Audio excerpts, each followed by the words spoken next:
Good morning, good afternoon, good evening, everybody. This is Chris Petrie. Thanks so much for coming by to my YouTube channel. We're here doing watercolors 24/7. We're doing everything watercolor. Doesn't matter, whatever subject matter you like to paint, whether it's figure work, landscapes, seascapes, cityscapes, still life, flowers. We have it all here. You just keep coming back week after week. And I always mention, please subscribe right over there on the right-hand side below.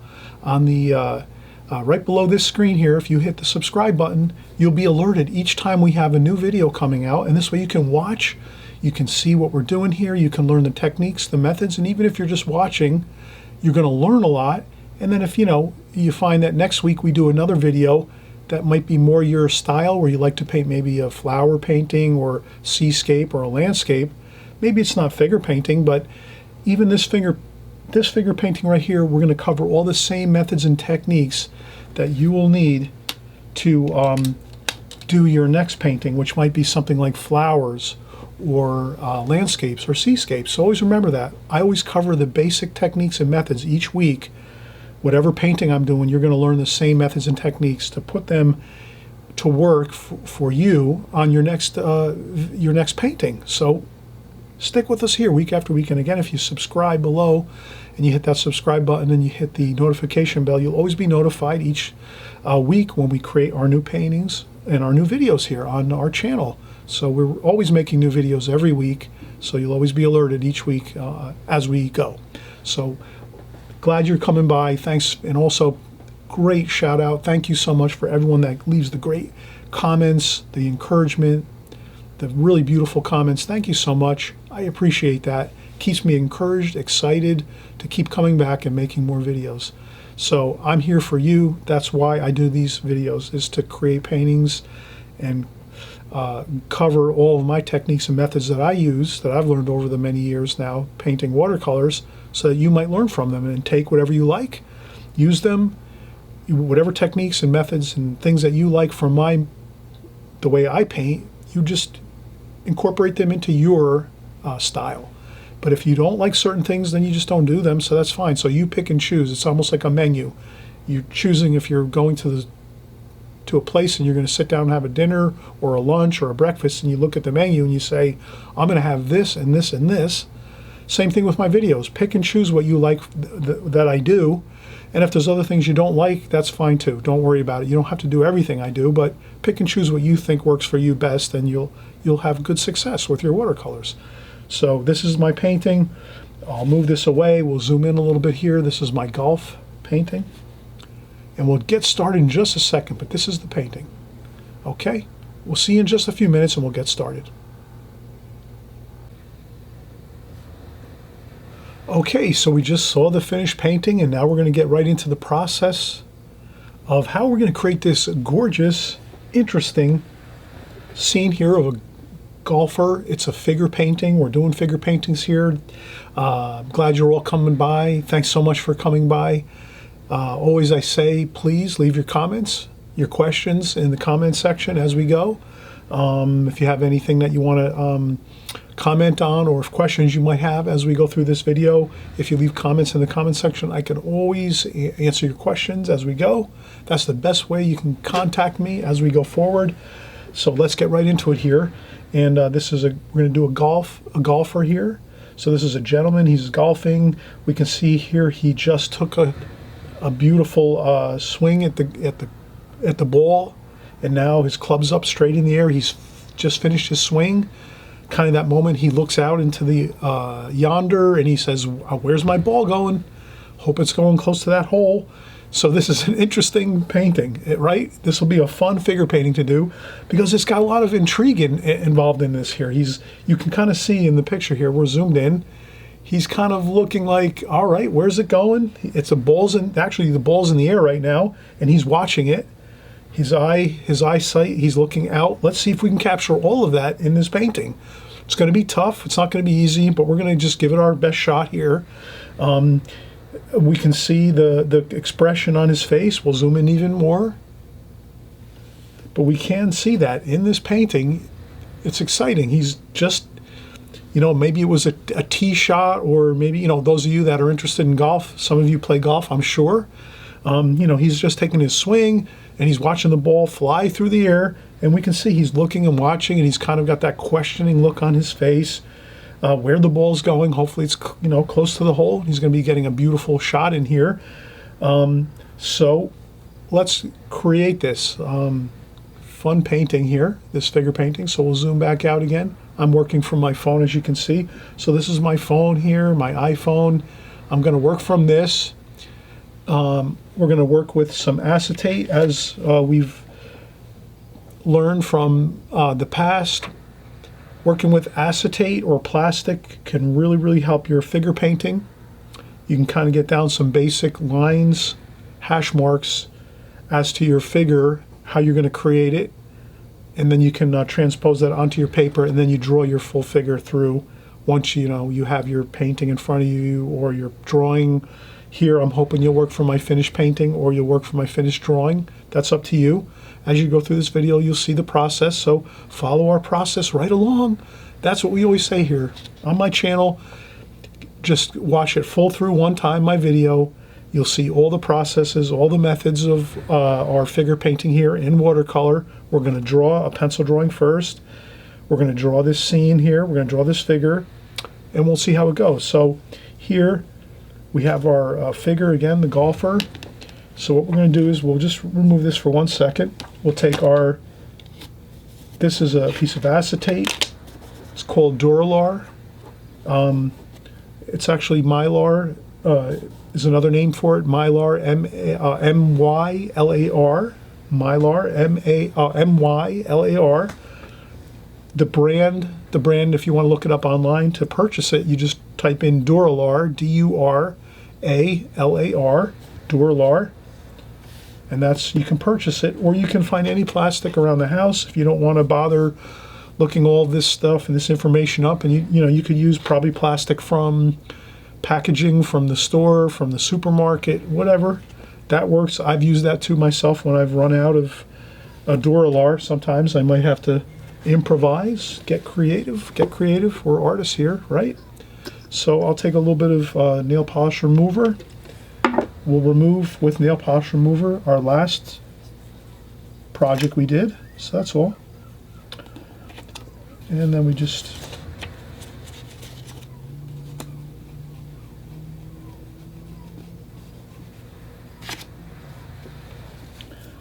here you can see I have a little bit on the paper. Don't worry about that. We'll just forget about that as we go. This type of stuff happens in watercolor. You know, if you have an issue where you spill some paint or whatever, I should really use this here, a piece of paper. While I'm doing my video here, I should be really careful not to make, you know, marks on my paper. But we'll continue on here. So we'll just clean off the rest of this here. More nail polish remover.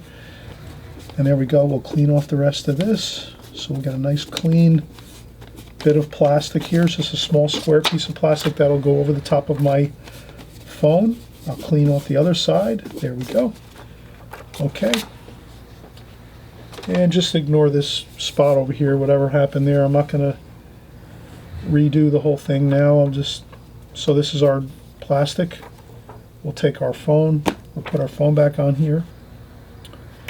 Then we'll take our plastic, put it over the phone with the tape. Like so. Tape. A little bit of painter's tape. Artist tape. You know, your whatever tape you use to, you know, tape around your watercolor paper, you just use that a little bit there to hold it steady. Then we'll get our Sharpie. So here we have our Sharpie, and we're just going to go around the figure here and just sort of get the general shape and idea of things here. So let's go around like this.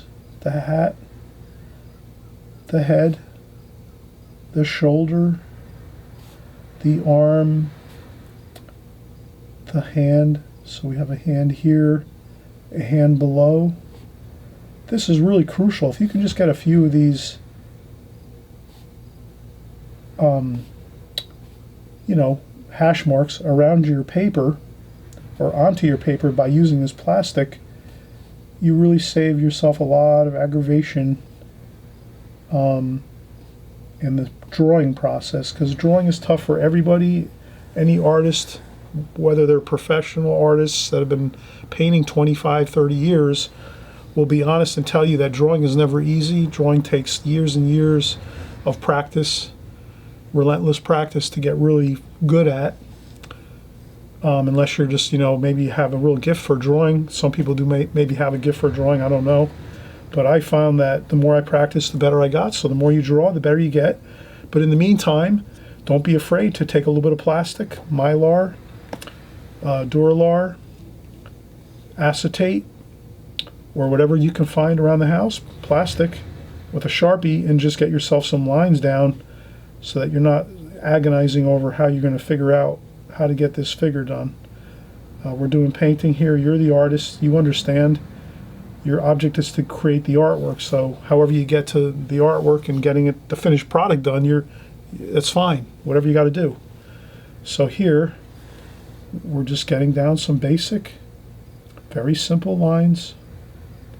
Here's the golf club up in the air, straight up in the air, pretty much. A little bit not quite straight, maybe a little bit on an angle. And then we'll take this film off. I'm going to set my phone across from me, like so. And then I'm going to take my figure that I've sketched a little bit on the plastic, just the general idea of shape of things. And we'll put it onto the paper. And then I think the first thing I'm going to do is we'll zoom out a little bit so we'll get the full picture of our rectangle. So let's get our rectangle here. Let me try to be very careful here to make sure you can see my rectangle. That's where I taped around my paper. I'm using Fabriano Artistico paper, rough paper, extra white. Fabriano, extra white, Artistico, rough paper. There we go. Now, when I place this plastic on the paper, I'm saying to myself, where am I going to place this? Well, let's do a quick hash mark here, or two. Let's use our ruler. So I'm going to look over here and say, what size is our rectangle? Our rectangle is about 7 inches wide. So half of 7 inches, 3.5. So that's the halfway point. Then we'll go this way and say, where's the halfway point for 7 inches? We're a square. We're working within a square right now. So our painting or our rectangle, our working area is a 7 by 7, 7 inch by 7 inch. So half of 7 is 3.5 inches. You can work it out and do it by millimeters, however you use measurements. We're just getting a general idea. Okay, so we have our center points. Here, center, and then here, center point. Now let's set up our figure a little bit lower. Let's keep our figure lower to the bottom of our rectangle or our square. See, if he's too high, he's going to look like he's floating. That might be a good look. It's up to you. You're the artist. You can decide, do you want your figure to make your painting feel like he's floating? Or are you thinking, I want my figure to look like he's anchored down onto the ground here steadily, securely. So I think that looks better. And then now this is the center point here, the C, right there's the center point. We're going to go maybe a little off center. Now I did have that issue with the mark on the paper. Somehow that got a little bit. So maybe I'll go this side of the center line. So I'll make his left side of his body on this center line here. So I'm not going exactly center. I'm going a little bit left of center, like that. And I want to anchor him down like this. And always remember, you can put a mat around your painting once you're done, and you can crop your painting and trim it down So you can always adjust later. If you have extra paper around the outer perimeters of your painting, you can trim it down and put a mat over it and a frame over it later. You can always trim and make it more interesting by trimming down different sizes around the outside borders of your painting. So never feel like you're stuck. You could always leave it in the center, and then later on you can trim your painting down to make it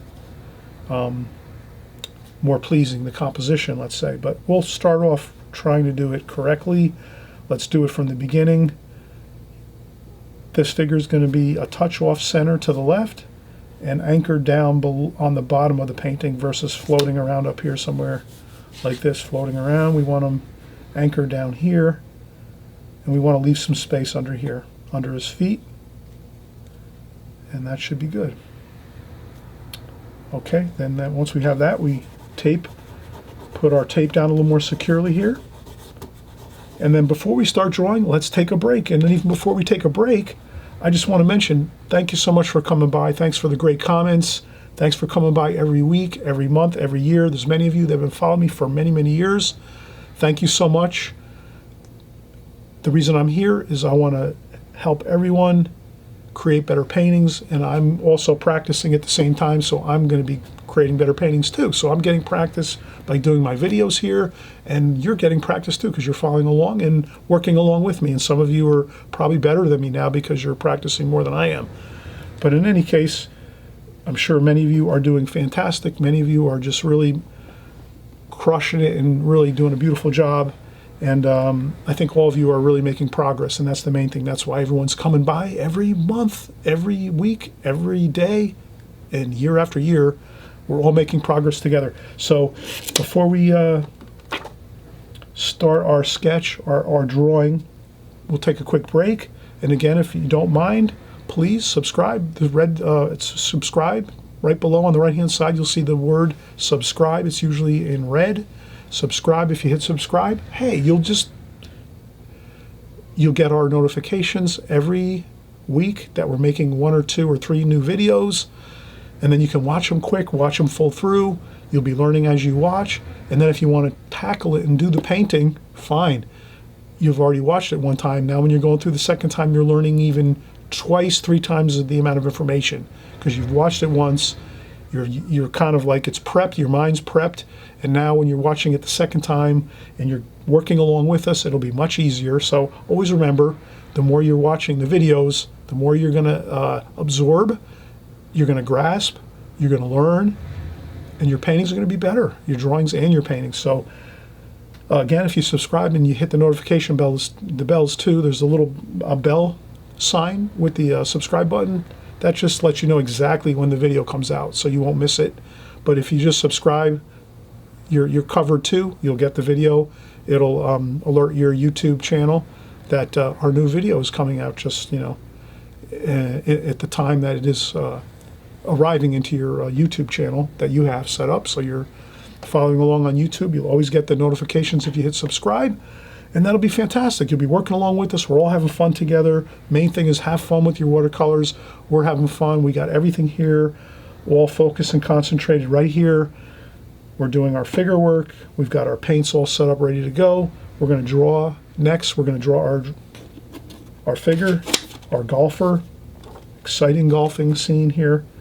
And then once we're done with our drawing, we'll start painting in some beautiful colors and get this completed. And it's going to be a lot of fun, and it's not a tremendously long video. We'll get it done pretty quick, and you'll have a lot of fun. So stick with us here, and I'll be right back. We'll start with the drawing in just a second. I need to take a break, relax a few minutes, and we'll be right back. All right, welcome back again. Thanks so much for watching. We're following along here. We're doing our gorgeous painting. We're doing a golfer. This is a scene that's just really, golfing is fun. Do you watch golf? I watch golf on Sunday sometimes. It's a lot of fun. I've learned a lot about it. I've been maybe watching golf about 10 years now. Before that, I didn't know anything about it really. But once I started watching it, it was really interesting. And I learned all about the game, the game, what a par is, what a bogey is, what a hole-in-one is, all these different things. So it was a lot of fun to learn as I went year after year after year. So now 10 years later, I'm familiar with golf pretty much. I can watch a really fun match on a Sunday all day and just enjoy it, have some dinner, some lunch, watch all the great golfers out there now and just watch them play and kind of follow along. And it's fun because I can I know the basics of it, the basic rules and the way the point system works and everything like that. So anyway, okay, so I'm getting into some details, but let's zoom in here. I want to zoom in on the figure a little bit more. Let's zoom in. Okay, that might be good. Let's look a little closer here. Okay, so again, we have our plastic. We use this. We put this over the top of our picture on our iPhone. I have a phone. I always work from my phone to do artwork. Why not? There's tons of information. It's like a library in my palm here. So I have a library right here. My cell phone is a library, actually. I could look up millions of pictures of golfers if I wanted to. I could probably look up, millions of pictures if I needed to. They're all here. So I looked up one and found this one. Looks great. Okay, I'm going to use this one. And the only thing I think that I did with my phone was I made sure I turned my phone settings on so that I made sure that my picture and my screen stays on all the time. So if you have issues with that where your phone might keep shutting off, you have to call somebody in your family that has a phone that's really good with electronics and phones and computers, and they'll guide you on how to keep your screen on all the time. Or you can even YouTube that too. YouTube's a great resource, right? Does that make sense? YouTube's a great resource. You could type in on YouTube how to keep your phone screen on all the time. That's all you have to type in, and it'll probably give you 100 different videos on how you can keep your screen lit and on all the time, and that's all you have to do. So if that's completed and you're good, your phone's on the whole time, you're great. Then you just, like you did with us, like we did here, we put this on here. We did our outline with our Sharpie marker. So we just did a quick outline over the top of our figure here with our Sharpie so that we can get a basic outline of our drawing, and then we're just going to put it onto the paper, set it down with some artist tape, painter's tape, set our iPhone across from us with the screen on full time all the time, and then let's start to draw this. So let's lift this up and start by just lifting up the plastic just to the top where the top of the hat is, and we'll get a line for the top of the hat. Let's get a line for the golf club, like so. Good. This is how simple it is, and then you just follow along. We get the shape of the face, the head, and then the shoulder here, the shoulder and the arm, the right arm. Okay, like that. You got to try to keep it as still as you can and straight as possible, so you don't want to move it all around this way, this way. Try to keep it nice and straight, even. Just lift it straight back like so. Almost like a rolling motion. You're just rolling it back and not letting it move side to side. Hold it down with your finger if you have to, like that, so it doesn't move too much. That's all. And then we just get the arm here, the right arm, like so. Then the hand is up here. That's a little bit too far. There we go. That's the hand there. And then the other hand here. We'll do more fine-tuned touch-ups as we go. We'll just want to get the basic places everything is at. Okay. Okay. Now, his right leg going straight down. Curves down a little bit, like so. Okay, good. We're already down here. Now we can just slide our hand down this way more and then hold it down here. Lift it up and say, okay, his leg's going this way a little. Perfect. His foot over here. Doesn't have to be perfect. As long as you're getting it pretty close, you're okay. And then this way over here, and then his pants on the right-hand side go over this way. His pants are up high. His But his belt's pretty tight, I'm sure. He's got his tightened his belt there. And then he's got the crease of his pants where his belt buckle, the center of his belt buckle is there. And then we have a line come down like so. And we'll make a little line there.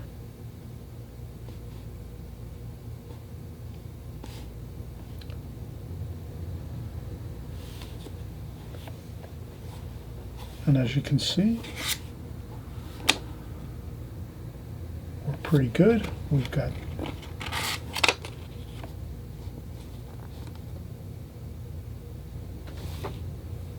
okay.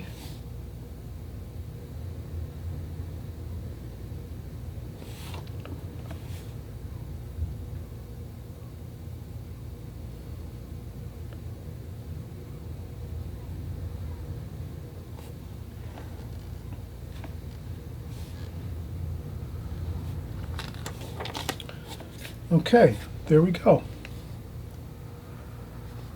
So as you can see,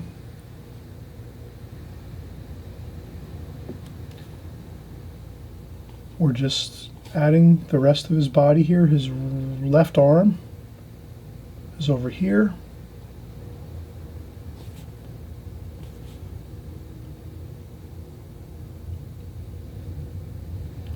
Left hand, right hand.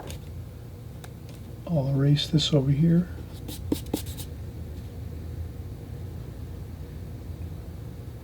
Then we can fine tune it.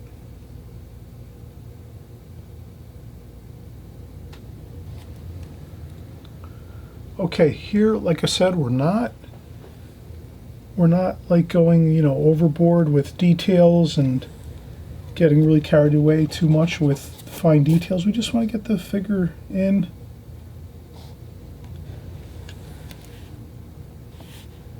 Maybe a little bit of shadow there, like so.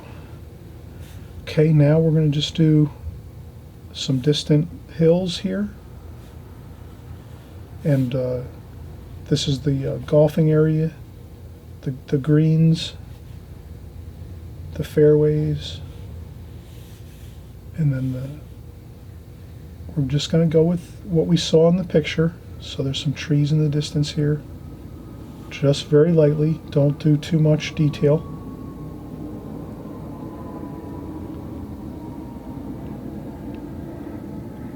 So there's some trees over here. Just like that. We kind of captured what we saw. Like that. And there's a little more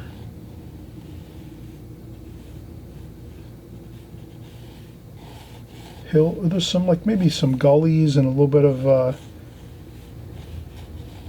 nuances to the greens and the fairways here wherever we're working. Maybe this is the tee area where they tee off, and but we just have some variation here, and this is pretty good. We have his pants here, his feet, his shoes,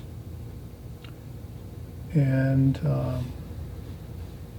we're gonna have, let's do a little more detail to his clothing, just so we kind of have some things to work with here. So this, he's got a crease in his pants here, and there's a little more shadow on this side of his pants here. So if you can look at his right leg, there's some shadows on the left side of his right leg here. So let's make sure we capture that. And then there's the seam for his pants here, and his his left leg and his right leg and his left leg. And the rest here, there's some dark shadows over here. But I think that's pretty good.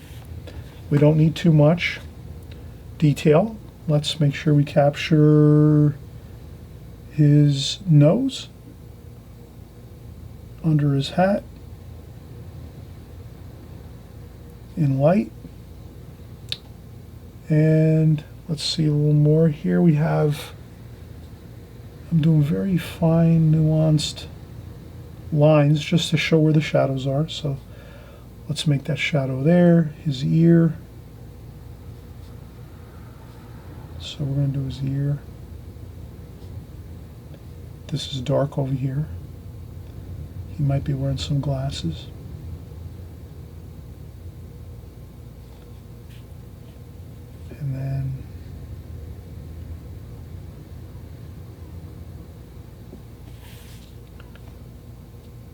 And then his mouth is kind of, his jaw is dropped open a little bit, so I'm making his mouth open a little bit, a little dark. A really dark here for his mouth being open, looking. He's looking up. His head's a little tilted up a little bit. I think that looks pretty good. He looks like he's looking up a little bit there. There we go. Okay, this is fine. Now that you have this pencil drawing done, it looks good. Always remember, when you're on my channel, you'll always hear me say this over and over and over and over again. Your pencil drawing is never going to look that great. It's when you go in and start painting, it's going to look so much better.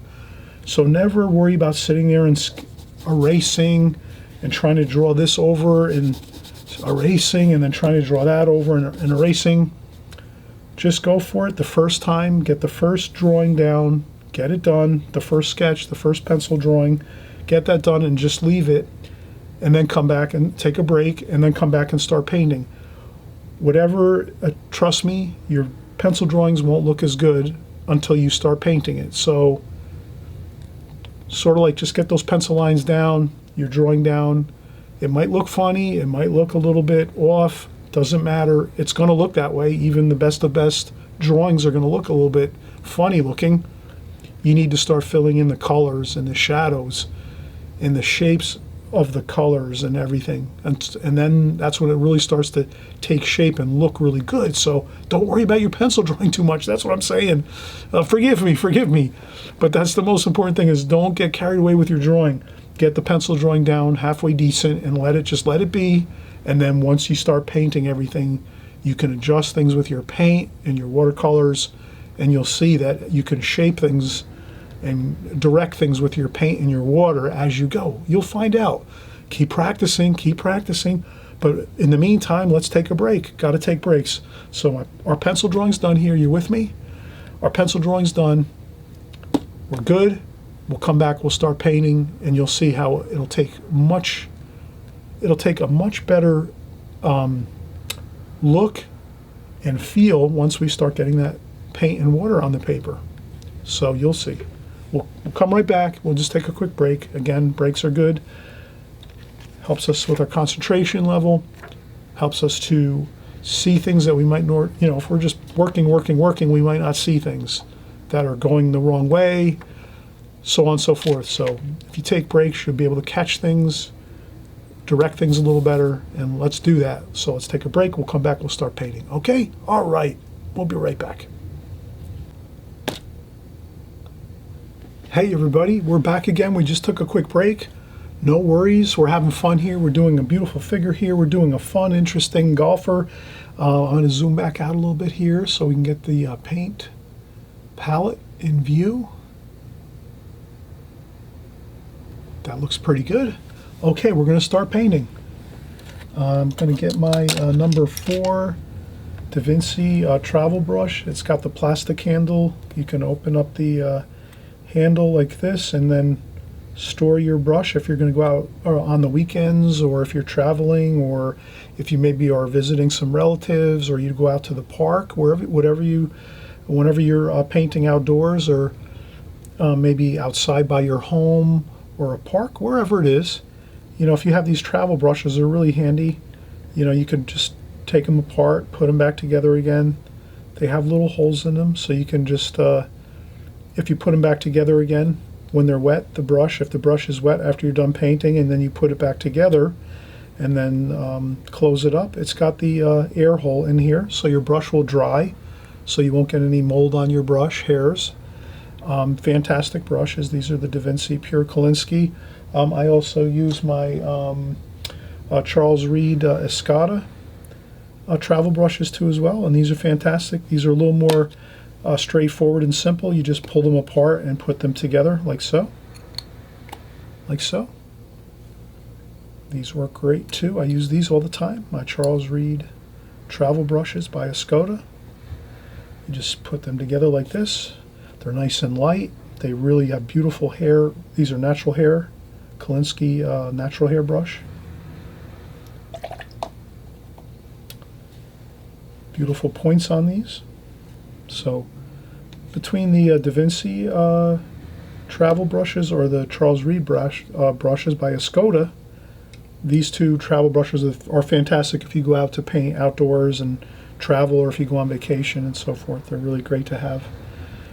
So we'll continue on here and start painting our figure. This is our golfer figure. So let's do a simple kind of, we'll put our colors out on our palette first. So our flesh tones are going to be cadmium red with a little bit of yellow ochre, like so. So we'll get our flesh tones out onto the palette. And again, I always suggest, if you have either a sponge next to your water pail, or a tissue in your hand, or tissues or paper towels near your water bucket, whenever you rinse off your brush, you just quick tap it on some of the tissues or sponge, just to take a little water off your brush, so that you're not flooding your palette and your paints here in your working area with your watercolors with too much water. And a little bit of burnt sienna too. And then, so I always do that, rinse off the brush, tap a little bit of water off on a tissue or my apron or a sponge. Very, very critical to get this look we're going to get here. So we got our flesh tones for our figure with a little bit of cerulean blue as a cool color for the shadows. So we want to mix in a little cool for the shadows, for the flesh tones. And I think that should be good. So let's start out. Let's get our flesh tones in. So we can see that overall we'll have our flesh tone there on our hands.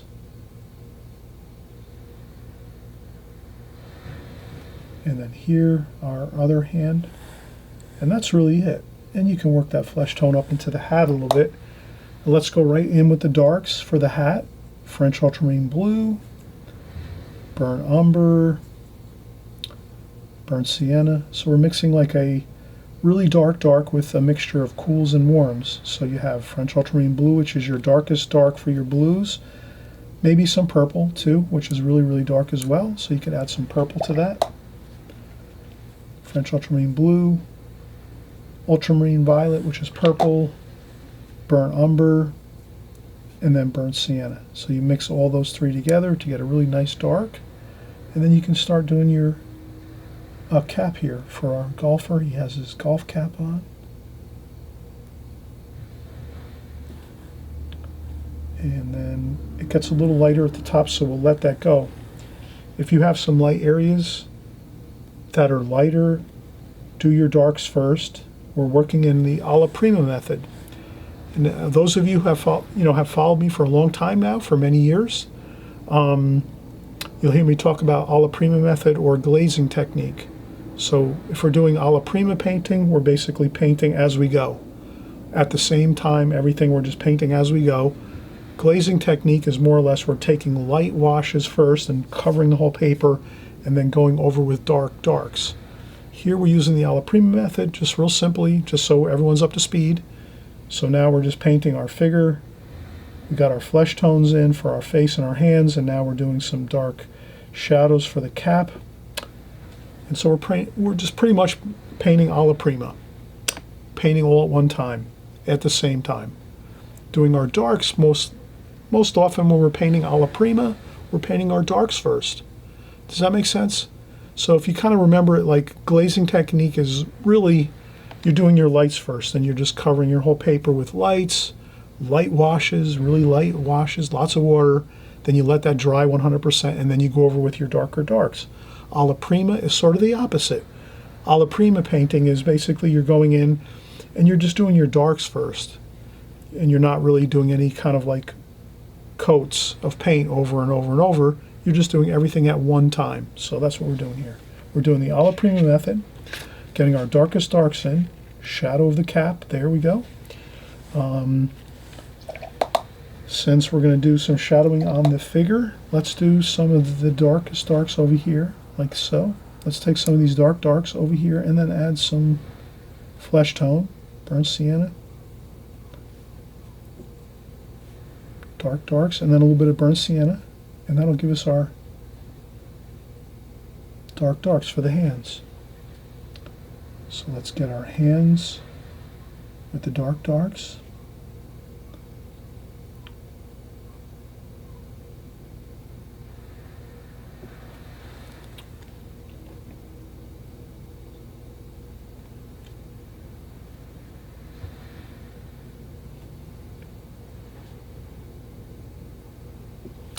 And as you can see, I'm just doing some darks here under the hands, where the shadows are on the hands.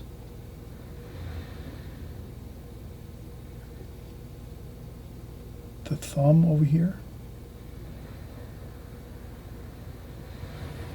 Not too much though. If you can try to keep the details to a minimum, doing a couple of the lines for the fingers, but that should be good.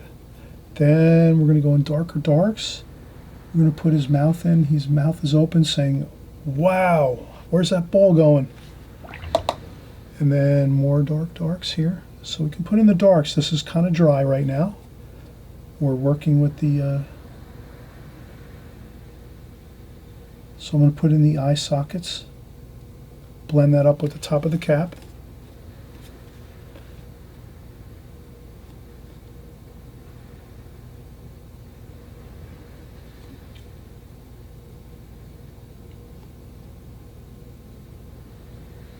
There we go.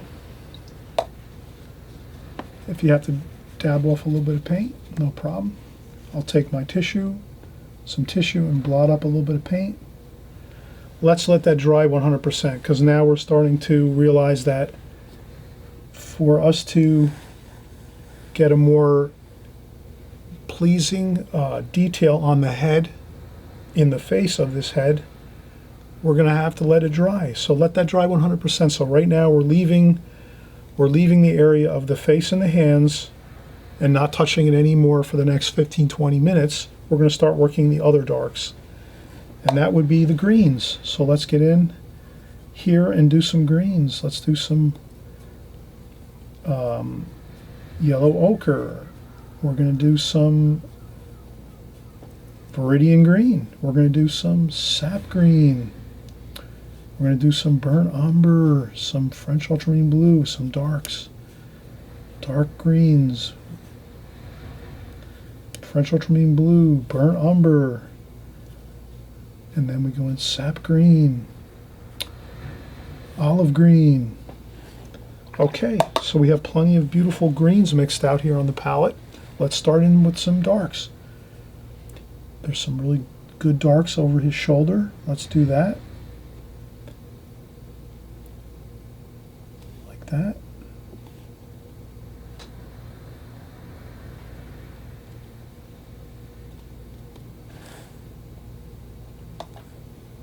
And so I'm splashing a little bit.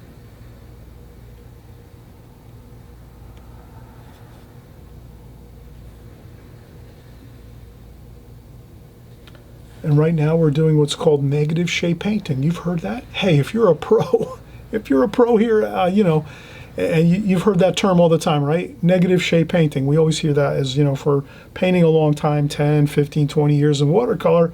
You've heard that term, you know, thousands of times. Negative shade painting, negative shade painting.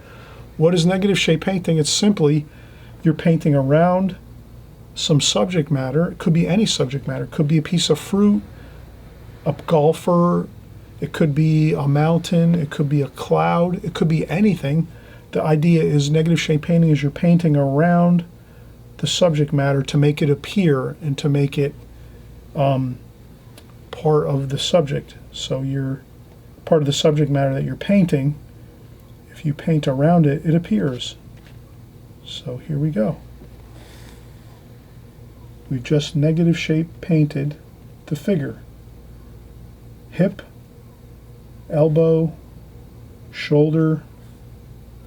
Over here we're doing some of his right shoulder. And that's good. So we have some trees back here. We'll mix some more darks. Sap green, French ultramarine blue, burnt umber, beautiful dark greens. And we paint negative shape paint around our figure. So we paint over his shoulder.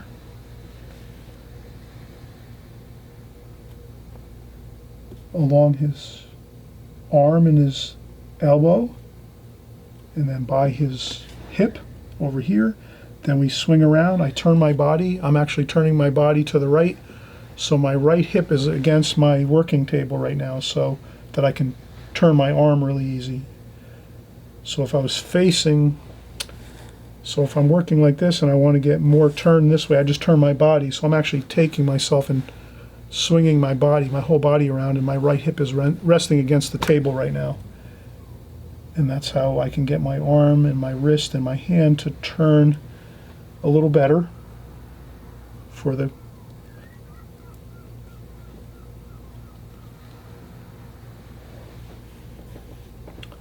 this brush stroke here. There we go.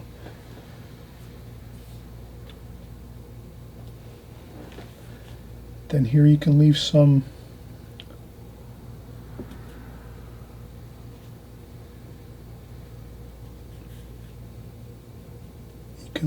white paper there and a little bit of some branches and things like that.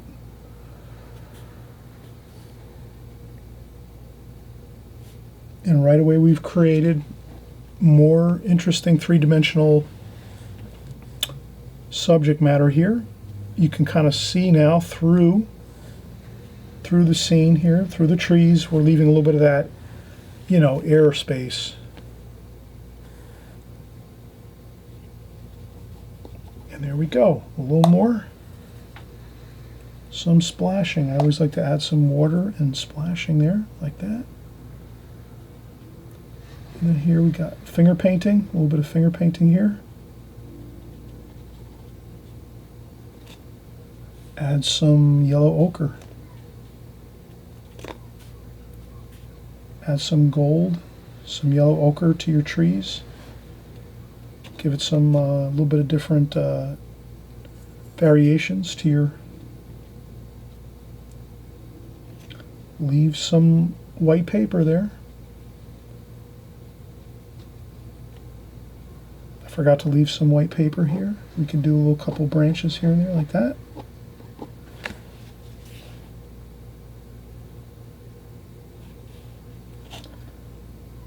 A couple more lines like so.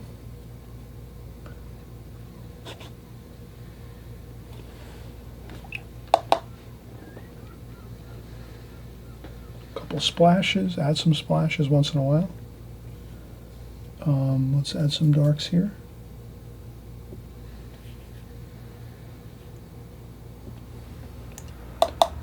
And I think we're really coming along here really nicely. Now, let's start working in some, might as well just use the same colors for shadows. So let's just kind of make this a little lighter in the middle here, but use the same colors, like that. And then we're going to, maybe we'll do some shadowing. The shadows are pretty light on his pants here. There's some darker darks, so I'm just going to try to, there's some darks in there, but let's leave these.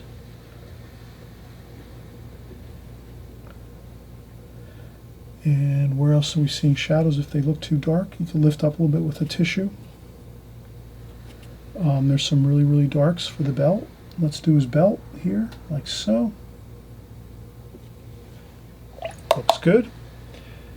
And some more shadows here. And some shadows under his arm here. There's some more shadows under his arm here.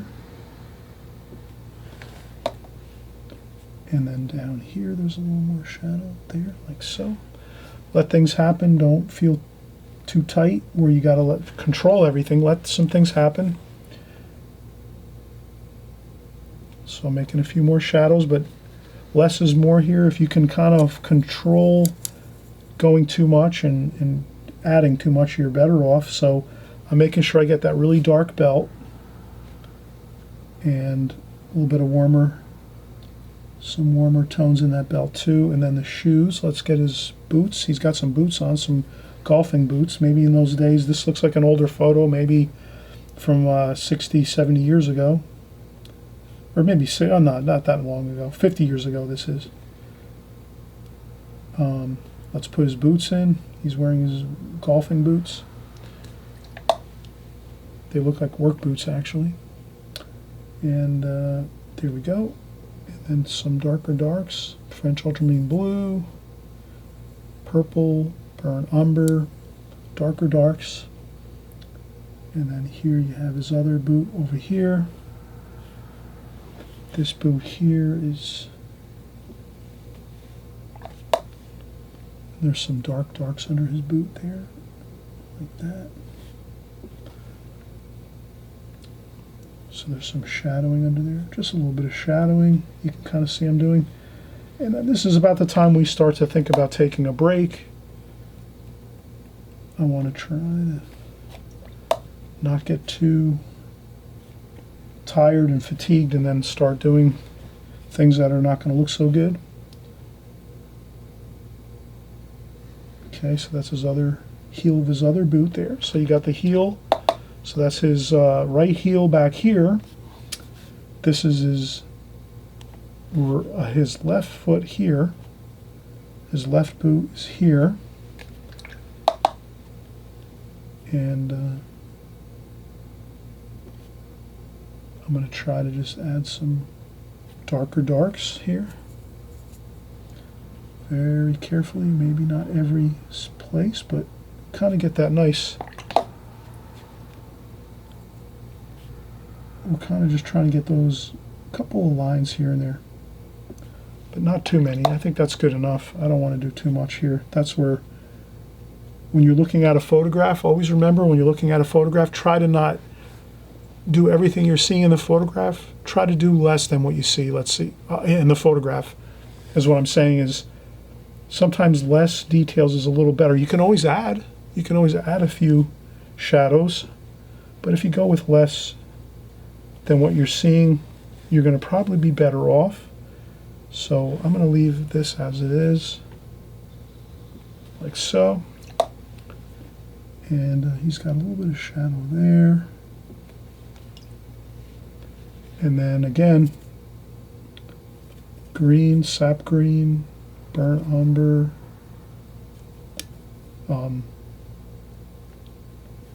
olive green, a little bit of cerulean blue.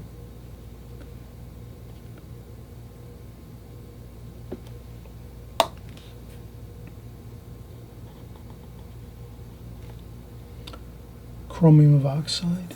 Let's use a little bit of that. See what that does.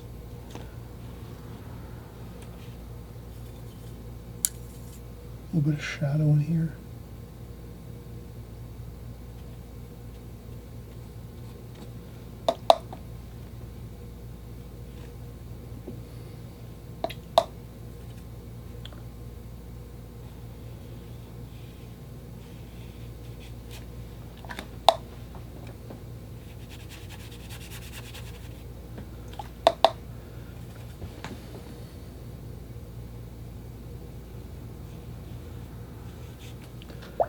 And again, I'm just getting in some washes here. They're medium tonal value washes.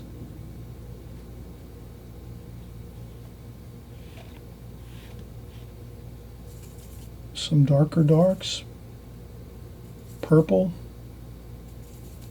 Burnt umber. French ultramarine blue.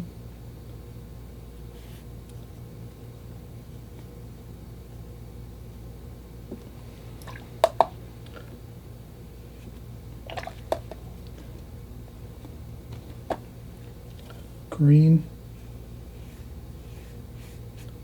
If you don't like a wash, always take your tissue and just blot it up.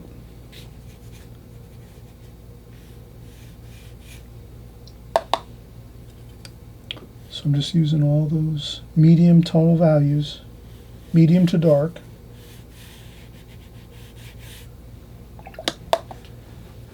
A little bit of splashing. I take my brush and I kind of splash to the left, like that. Brings some movement into the picture, into the painting. Then I drag across a little bit of the paint, like that.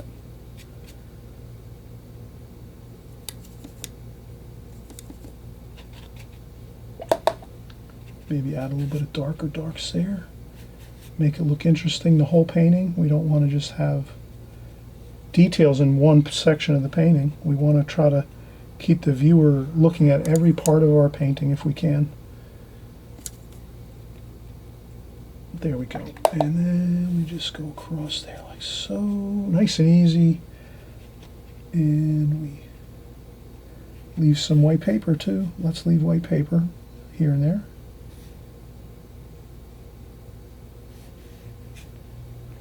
Maybe some lemony yellow. That looks good. That lemony yellow makes it look warm and makes the painting look warm, like it's a hot sunny day. That cadmium lemon yellow. That's always a nice warm color. Add that into your paintings. And it makes it look warm and sunny. Like that. There we go.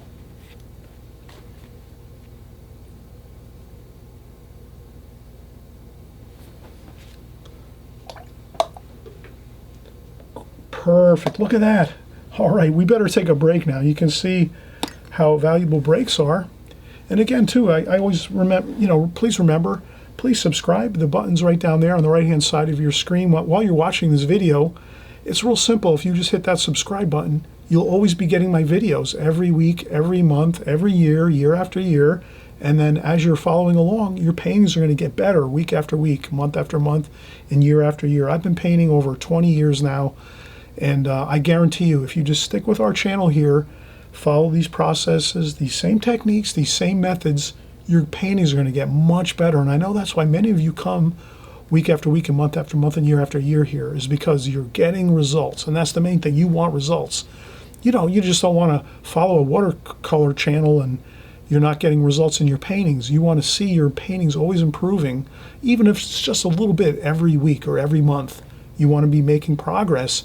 And all it is just using these same techniques, these same methods over and over, and your paintings will get better, absolutely, guaranteed. So let's take a break. We'll do some sky wash, and I think we'll be done. So look how quick we did this. We've completed this in like a half an hour, 45 minutes. We've created a whole beautiful painting of a wonderful golfer here. He's looking at his shot. He just took a shot. Maybe that's the tee shot, or maybe he's, in the rough and he's trying to get it up to the hole and he's thinking, wow, where's that thing going? So have fun with this, kind of make a story of it, have fun. You're with the golfer here along with him, you're excited for him, you're hoping he's going to get a really good shot here and maybe win the match. And we'll be right back. We'll finish up this painting, okay? All right.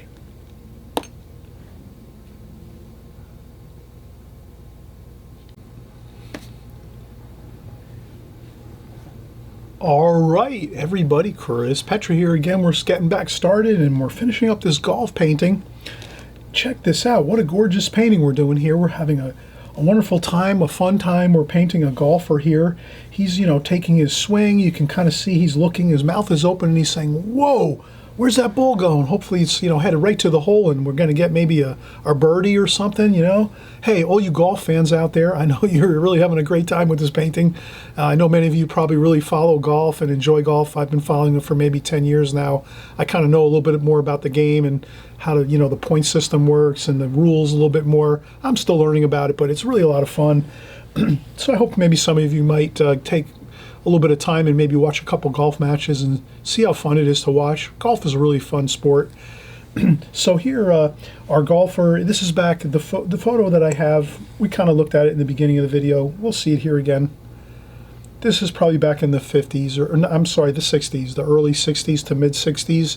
So back then the golf courses were pretty, you know, rough looking. Nowadays they're just manicured, you know, to perfection. It's like walking on a carpet in a living room, pretty much. They're just, the golf has really, they've perfected their sport always, you know, so they've never stopped perfecting what they do as far as the sport of golf goes. So here back in the 60s, you know, there was probably rocks and stuff on the course and dirt and stuff like that and whatever. The courses weren't as, you know, maintained as much as they are now. But in any case, I'm kind of thinking, let me try to make this a little more you know, exciting. Maybe the ground here, the fairway here that he's on. Or maybe he's at the tee off section here. I don't know, but I'm thinking, let me add some let me add some of this chromium of oxide. What a great color. Chromium of oxide. Then let me add some sap green to it too.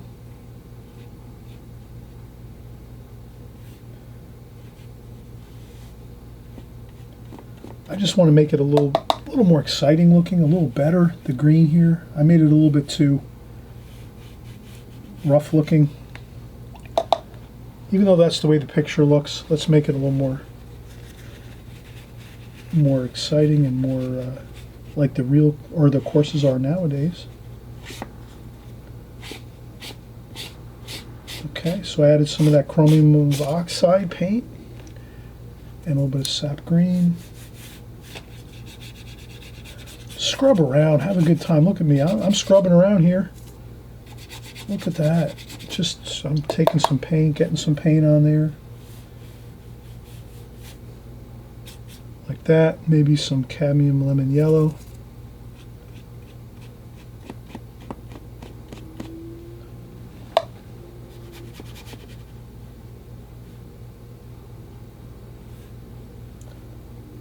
Let me add some of that to the figure too, in the shadows, just so we kind of tie everything together. So if I'm adding cadmium lemon yellow and chromium of oxide everywhere, let me add some of that into the figure too, into the shadows of the figure's clothes. There we go. Let me scrub around here like so. I'm just using my brush, scrubbing around.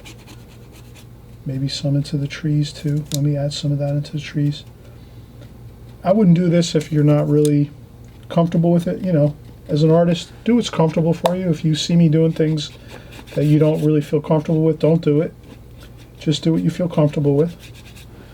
And then I will take my tissue and maybe just do some lines across. So I'm just taking some paint off with my tissue, like so. Maybe that looks a little better. And if not, no big deal. Have fun with it. You're going to try another one right after this one. You'll try 2 or 3 of these. Try 2 or 3. 2 or 3 golf paintings with our golfer here, and have fun with it, and don't worry about it. Okay.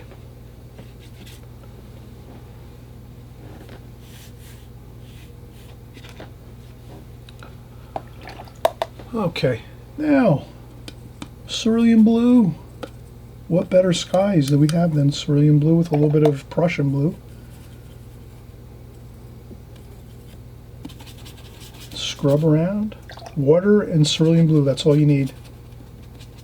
And if you have a tough time with sky washes and you get confused on how you're going to do your sky, type in Chris Petri, which is CHRIS space PETRI space sky washes, SKY space WASHES.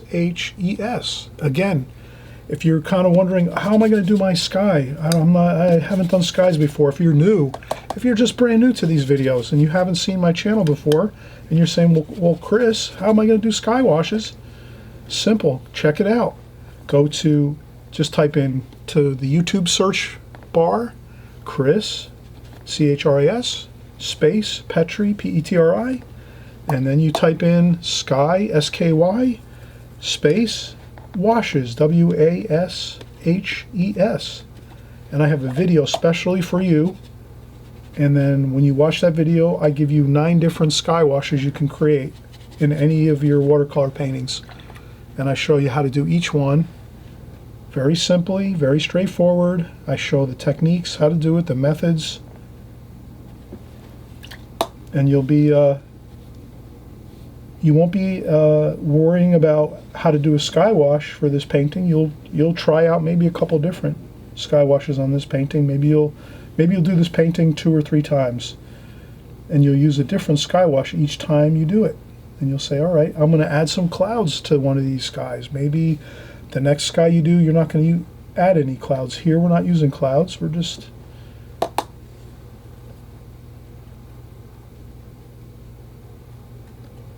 I'm taking my cadmium orange and bringing it down here into the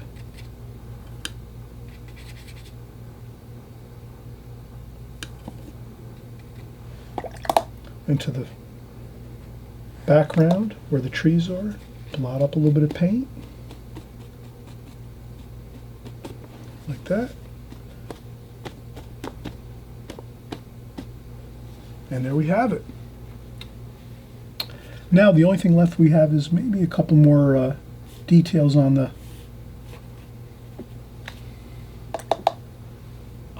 figure. So we'll do that. I'll add a little bit of orange to the sky wash, just a touch, just so we kind of mix in a little bit of orange in that blue, cerulean blue, and some Prussian blue. Our sky wash, just simple, Prussian blue, cerulean blue.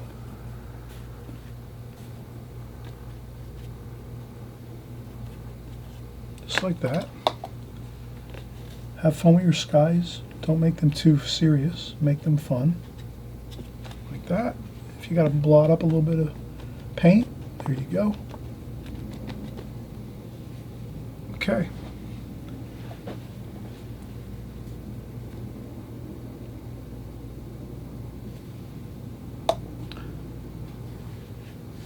Now, if we really were getting silly, we would put a bow tie on this our golfer here, but golfers don't wear bow ties, of course. So I'm just thinking of something that might make things more interesting. Okay.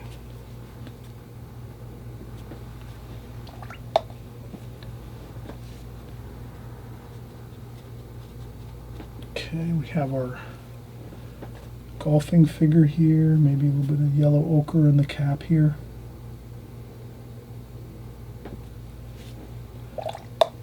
Looks good. He's looking fine with his, and then maybe some, a little bit of eye sockets there. But again, less is more. If you can leave this really simple, better off. Don't get carried away. I'm just doing his ear over here.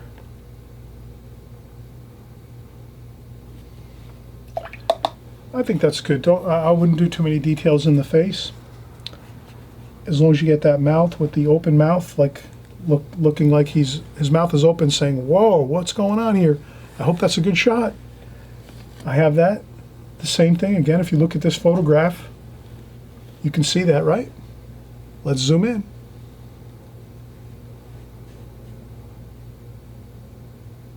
See how that? His mouth is open, and he's like, "Oh, I wonder where that's going." Great shot, wow. So I'm trying to capture that with my figure there. You can see that. I've got that mouth open just a little bit. That's something you can really do. That's kind of simple. Making that dark, really super dark with the mouth open. And so, you know, it's just an added detail that you put into your paintings, those little tiny details here and there that really can make a painting more exciting and more interesting. So always remember that. Don't be afraid to add in some of those details that really might, you know, make that painting look more exciting and more thought-provoking for someone that's looking at it. So there we have it. Now the thing we have to do is let this dry. Again, let's take a break. Before we take a break, I say always, please subscribe. Right on the right-hand side here below the screen, below this picture in this video, there's a subscribe button. Please subscribe, because I don't want you to miss out. We're doing great videos. I'm doing great videos for you here week after week, month after month, and year after year. I want you to join along with us. Come here. You have all these great people here along with us painting every week and every month and every year continuously. And there's a lot of people getting better and better. Many of us are all getting better. You'll see all the comments in the comment section below. If you comment, please leave your comments. Say, yes, I'm improving. Things are going great. Or I have a question. I'm really stuck on this thing, this point. So whether you're always progressing, but sometimes you can have questions, leave the questions in the comments below. I'll answer your questions as best as I can. And we'll have all fun together, and we'll just keep getting better and better at our watercolors. So let's take a break, and again, subscribe if you haven't, so you'll always be notified when our new videos come out each week. And so when we take our break now, I'll come back and we'll finish this up. There's just a few things we have to do. Other than that, we're pretty much, this painting is complete, and we've had a lot of fun doing it, and I'm hoping you're going to continue to challenge yourself and try figures. Figures are fun, right? This is fun. This is great. This is simple. We showed you how to do it from start to finish, and now we're just going to finish up a couple details, and we're 100% good. So let's come right back in about 5 or 10 minutes, and we'll finish up this painting. All right, everybody, welcome back again. Hey, we're getting excited. We're finishing up this painting. That's the fun part, right? When you're kind of like down to those last few details, it's always more fun when you're kind of like almost to that point where the painting is finished and you just know you want to zone in on what is going to be just the right amount to finish up this painting, but still leave it like there's not, we're not going overboard with too many details. So that's the real fun thing about watercolors is, as you take breaks, and that's why I took a break. I took a break so that I can go relax, have a cup of coffee, sit down in my chair, relax for for 10, 15 minutes, take a load off my legs, and, come back, and I'm here. I'm standing at my table now. So, I get a little tired when I stand at my table here when I'm working here on YouTube when I'm making my videos. But it's always good. I like to stand here. My art table, it's very comfortable to stand. But, when you stand a lot for long hours, you do definitely fatigue and your legs get tired and so forth. Your feet hurt, So I have that too. I get that myself. So I sit down for 10, 15 minutes and then I come back. So now when I've sat, I sat down in a chair, I had a little bit of coffee, I'm coming back, and now I'm really feeling good, and I'm saying, okay, what am I going to do now to finish up this painting where I'm not going to start just painting another 45 minutes and just overdo the details and it ruins the painting. No. Does that make sense? You're the artist. You have to control yourself, control your emotions, and say, when I come back to this painting, I just want to do the very, very last few bit of details and not get carried away and do too much to like over finish the painting. So that's what we're doing now. You can see I'm missing some things here. I'm missing the club. So he doesn't have his club. I mean, we can see his hands there. We did draw it in before when we first started, but I have to finish that. And then I'm looking here, there's some lights on his bottom of his boots here. Those don't look so good. Lights are really for the upper part of the figure here. The sunlight's coming from up above. And again, we always try to, with our discipline, we try to say the light's coming from above, like so. So we put our light insignia on the top. And since it's like maybe midday, like around noontime, I'll give or take a couple hours, the light's is from above and it's straight up overhead. There's no long shadows, so there's no long shadows here. Just the shadows are going to be very, very, small, minor. But that being said, there wouldn't be like bright highlights on the bottom of the soles of his boots. So I left some lights on the bottom of the boots here that shouldn't be there. So we're going to fix that. So we'll fix that problem right there. We can see that's a problem. And then any other problems we have or issues? No. I think I'm looking at this and saying it looks pretty good. The only thing I want to do is I want to make sure I get the club here. So we're going to put maybe a dark line for the club. Let's do that. And back in the 60s, their golf clubs were a lot longer, I'm pretty sure, because I'm looking at this picture, and that golf club looks huge. It looks like it's, you know, 5 feet long or 6 feet long. So let's take our, well, you know what? I'm going to use a small ruler like this here, a half-size ruler, which I just broke in half. I just broke this ruler in half by making a little score line on it with a utility knife, and then I broke the ruler in half, so I have a half-size ruler which is comfortable to work with. Let's get the ruler here and let's make a very light pencil line so we make sure we get our golf club accurate. So let's do that. So I'm going to do this.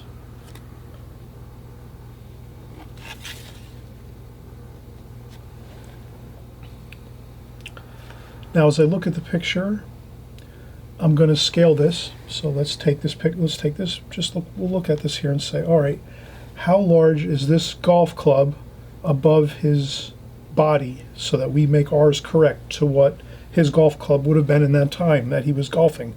This is back in the 1960s, maybe 66, 65. Okay, so let's look at it. Okay, so let's take our pencil and say, okay, from his top of his head, which is the tip of the lead of the pencil, to his waist is right here, which I put the tip of my finger on, which is his waist.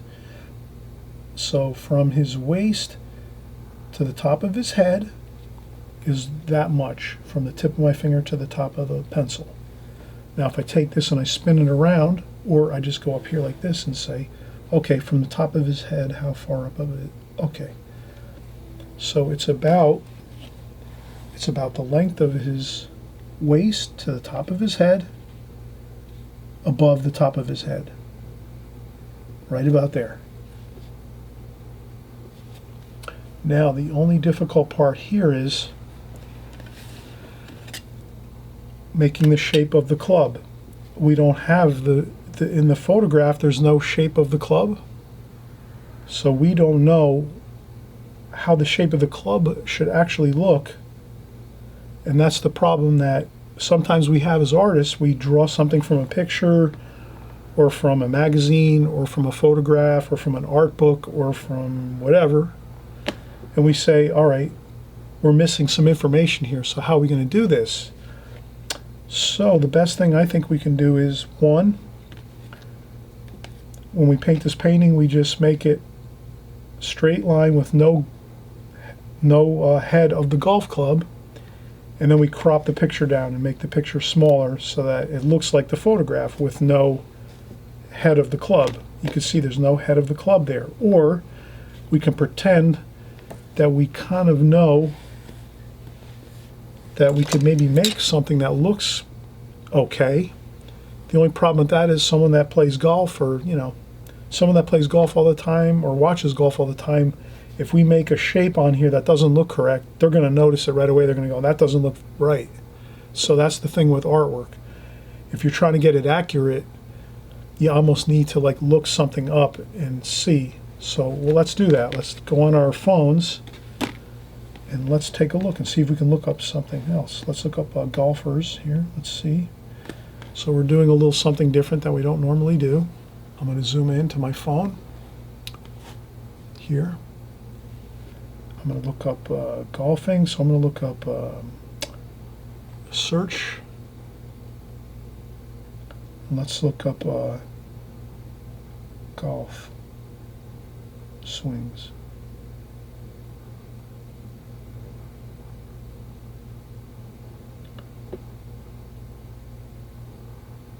So I looked up golf swings. Now I click on images and we see what we have. Let's see if we can find something that looks similar to the picture we have.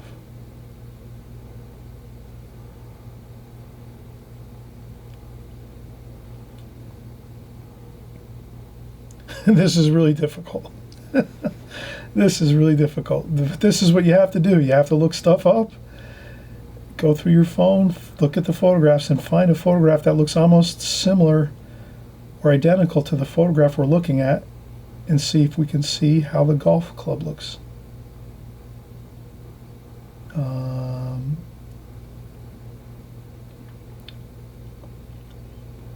I think we will find it.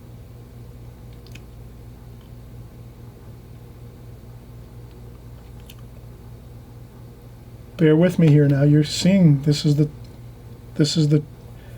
grit of watercolor painting. You have to look and try to find and search out things if it's missing in your photograph or your subject matter, and then all of a sudden you run into an issue where you say, I have to put a golf club head on the top of my golf club here, but I don't know how it's supposed to look.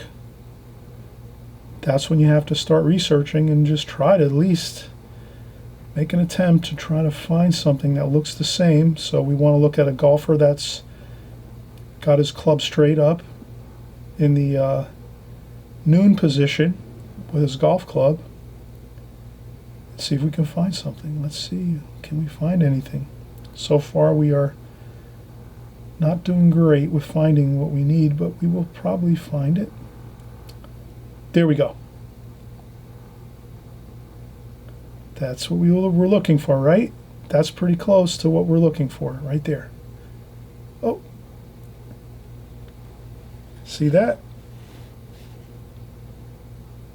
That's what we're looking for. That's pretty much sort of where he's at with his swing. Club should be over here on the right, like this. There we go.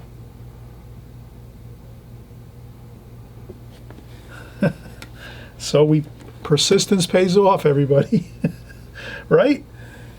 Persistence pays off. So whenever you have an issue when you're painting watercolor and you're drawing and painting and you run into an issue where you kind of like find out that in the middle of your painting or toward the end of your painting or even in the beginning of your painting, if you have some information missing, just look it up online and see if you can find something similar to what you're trying to accomplish on your painting to get the result you need. So, you know, if it's a house you're painting or a seascape or a landscape or some kind of angles on a building you're trying to paint, whatever it is, always remember you can go online and look and try to see if you can find something, search it out. So we did, we searched it out. It took us a few minutes, but we did find it. There we go. There we go. There it is. There's the club. Pretty much the same body position, looking at us, looking forward at us, facing us, the golfer, and there's his club. It's up in the air and it's got a little bit of the actual head of the club is to the right, like this. So we're good. Let's finish this painting up. Okay, let's do our club head. Burnt umber, French ultramarine blue, burnt sienna. Just a dark is good. Doesn't have to be too dark. We don't want to get carried away with too much here. So let's just do that. Let's get a nice dark in there. Perfect. Now, if you have a hard time with straight lines, you can use a ruler and then put your paintbrush alongside the ruler and do a line like that. If you do what I do, you just take your hand, rest it on the paper, and just do a little bit of lines here and there. One line there, do another line there. So you just do dashes. Do some dashes there. There you go. Do some dashed lines, and that's all you need. And then you can always dab up a little bit of paint off there too. Lighten it up.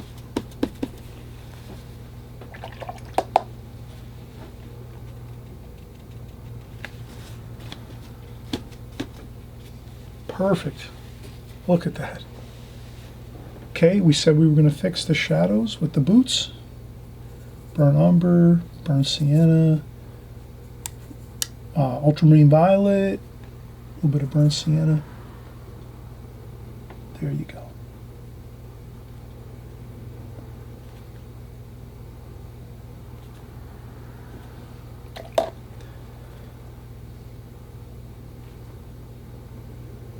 There we go. A little bit of shadowing.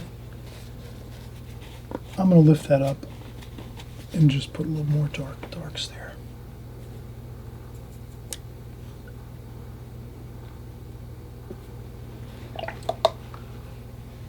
I would try to diminish the feet.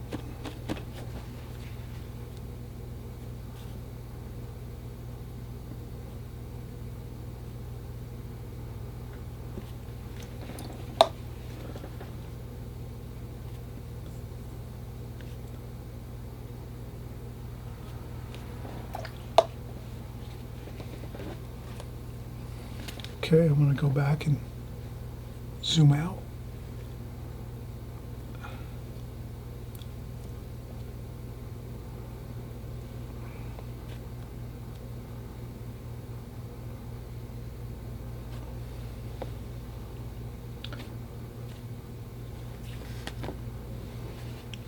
Okay, now that I look here, we can kind of see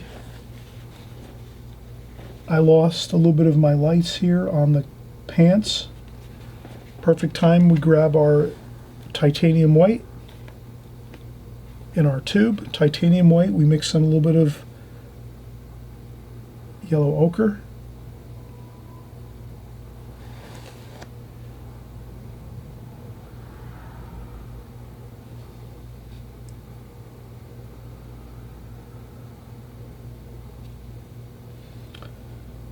And I just added some titanium white with yellow ochre mixed in there, just a touch of yellow ochre to give it some warm looking white. And there we go. We have,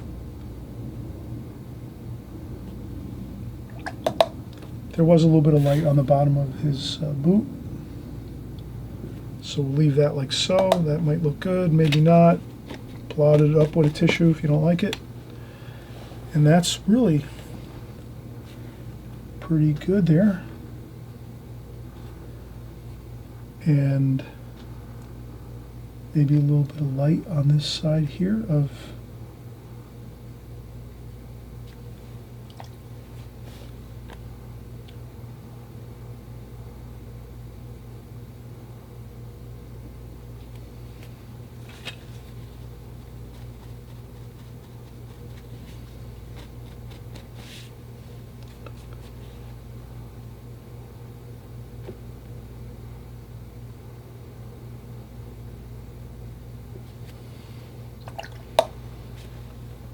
okay, and we just added a little bit of paint for the eye sockets, and I think we need a little bit of shadowing under the chin here.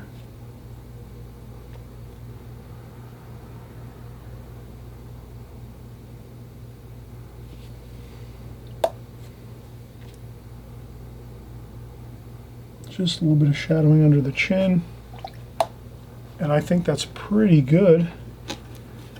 Maybe a little bit more shadows on the ear. Again, we don't want to go too much detail with this type of a figure because it's, yeah, that's good. We don't want to go too much with details on that. That looks pretty good.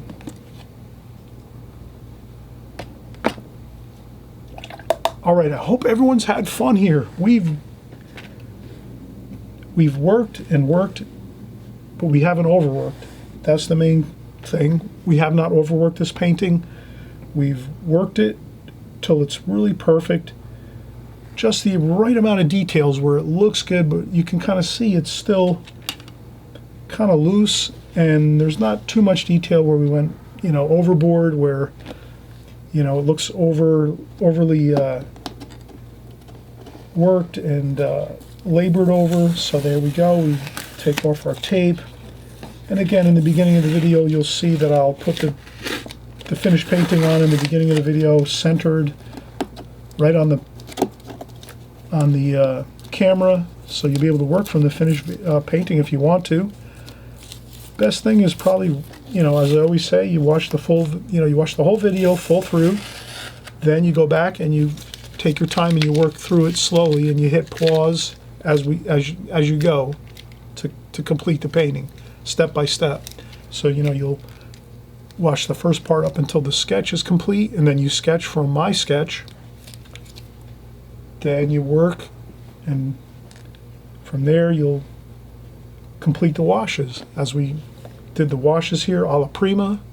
With the alla prima method, I explained that in the beginning of the video. Alla prima method's a great way to paint. And I hope you enjoyed this.